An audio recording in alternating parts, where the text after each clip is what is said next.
labo pirthe ihem kale inir city kang sidam longe ethak long iphan phonjok sido ning rong ning sam pen sangam longe ha ha hallelujah ha ha hallelujah ha ha hallelujah ha ha hallelujah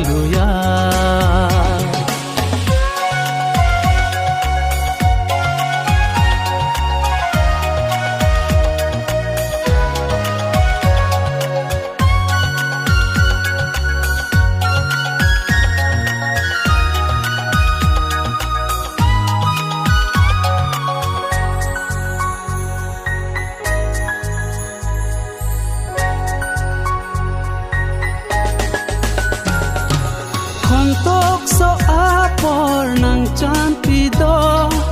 arnam kahurji pirthe pelong hemret ki melong ning ar iye ki or arni nang kon un eye aha oh ho pirthe ning rong long ning chi piye ki kang sinang dam lunge arnam arki podo pardeng si nang tin owa po nang ing pupi arnam arki podo pardeng si nang tin owa po nang ing pupi ha ha hallelujah ha ha hallelujah hallelujah ha ha hallelujah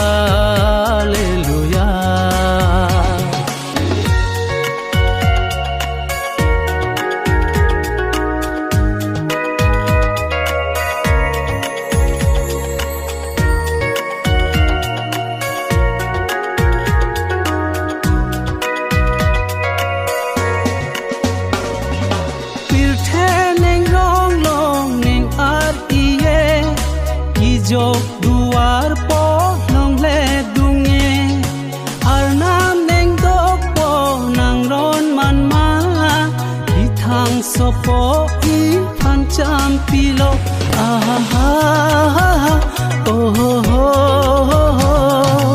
nang pa pene pa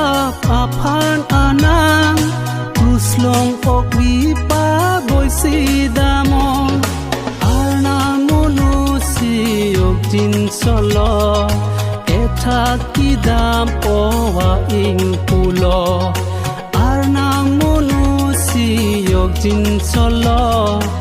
ethakidam owa ing pulo labo pirthe ihem kale inir city kang sidam longe ethak long iphan phonjok sido ning rong ning sam pen sangam longe ha ha